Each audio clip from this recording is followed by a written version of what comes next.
اعوذ باللہ من الشیطان الرجیم بسم اللہ الرحمن الرحیم وَإِذِ اسْتَسْقَىٰ مُوسَىٰ لِقَوْمِهِ فَقُلْنَا اضْرِب بِّعَصَاكَ الْحَجَرَ فَانفَجَرَتْ مِنْهُ اثْنَتَا عَشْرَةَ عَيْنًا قَدْ عَلِمَ كُلُّ أُنَاسٍ مَّشْرَبَهُمْ كُلُوا وَاشْرَبُوا مِن رِّزْقِ اللَّهِ وَلَا تَعْثَوْا فِي الْأَرْضِ مُفْسِدِينَ وَإِذْ قُلْتُمْ يَا مُوسَىٰ لَن نَّصْبِرَ عَلَىٰ طَعَامٍ وَاحِدٍ فَادْعُ لَنَا رَبَّكَ يُخْرِجْ لَنَا مِمَّا تُنبِتُ الْأَرْضُ مِن بَقْلِهَا وَقِثَّائِهَا وَفُومِهَا وَعَدَسِهَا وَبَصَلِهَا قَالَ أَتَسْتَبْدِلُونَ الَّذِي هُوَ أَدْنَىٰ بِالَّذِي هُوَ خَيْرٌ اهبطوا مصرا فإن لكم ما سألتم وضربت عليهم الذلة والمسكنة وباءوا بغضب من الله ذلك بأنهم كانوا يكفرون بآيات الله ويقتلون النبيين بغير الحق ذلك بما عصوا وكانوا يعتدون صدق الله العظيم۔ اور یاد کرو جب پانی کی دعا مانگی موسیٰ علیہ السلام نے اپنی قوم کے لیے تو ہم نے فرمایا مارو اپنا عصا فلاں چٹان پر، تو فوراً بہہ نکلے اس چٹان سے 12 چشمے۔ پہچان لیا ہر گروہ نے اپنا اپنا گھاٹ، کھاؤ اور پیو اللہ کے دیے ہوئے رزق سے، اور نہ پھرو زمین میں فساد برپا کرتے ہوئے۔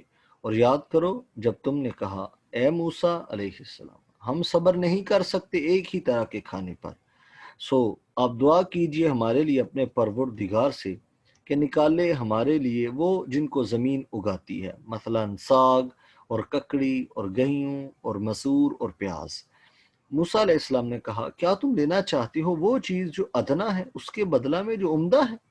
جا رہو کسی شہر میں تمہیں مل جائے گا جو تم نے مانگا، اور مسلط کر دی گئی ان پر ذلت اور غربت، اور مستحق ہو گئی غضب الہی کے۔ یہ سب کچھ اس وجہ سے تھا کہ وہ انکار کرتے رہتے تھے اللہ کی آیتوں کا اور قتل کرتے تھے انبیاء کو ناحق۔ یہ سب کچھ اس وجہ سے تھا کہ وہ نافرمان تھے اور حد سے بڑھ جایا کرتے تھے۔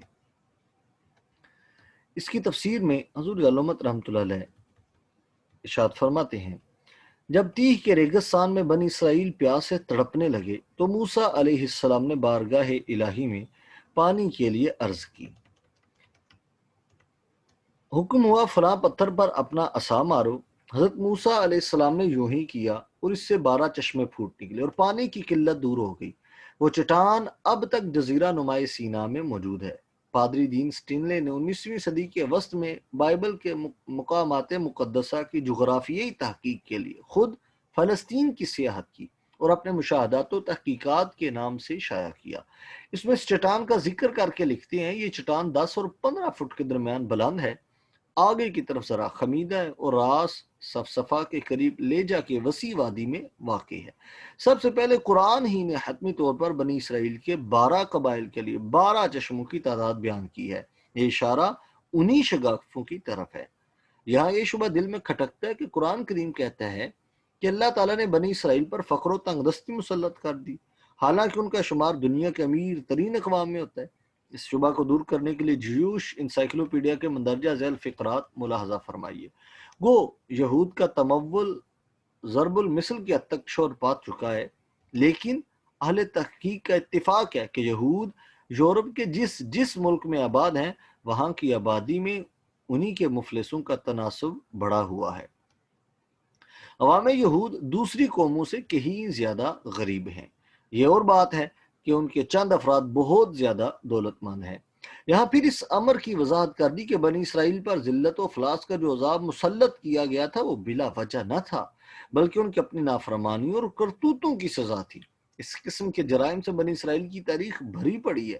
مثلا تب خدا کی روح زکریا پر نازل ہوئی، سو وہ لوگوں سے بلند جگہ پر کھڑا ہو کر کہنے لگا چونکہ تم نے خداوند کو چھوڑا ہے اس نے بھی تم کو چھوڑ دیا۔ تب انہوں نے اس کے خلاف سازش کی اور بادشاہ کے حکم سے خداوند کے گھر کے صحن میں اسے سنگسار کر دیا۔ اس طرح مرقس کے باب 6 کی آیت 17 تا 29 میں حضرت یوحنا یحییٰ علیہ السلام کے متعلق مذکور ہے کہ جب آپ نے ہیرودیس بادشاہ کو اس پر ٹوکا کہ اس نے اپنے بھائی فلپس کی بیوی ہیرودیاس کو اپنے پاس کیوں رکھا ہوا ہے، تو بادشاہ نے پہلے انہیں قید کر دیا، بعد میں اپنی داشتہ کی فرمائش پر آپ کا سر کاٹا اور ایک تھال میں رکھ کر اس کی خدمت میں پیش کیا۔ اللہ کریم یہود کی بدبختیوں اور ان کی کارستانیوں سے امت مسلمہ اور باقی انسانیت کو محفوظ فرمائے۔ وما علیہ الا البلاغ المبین۔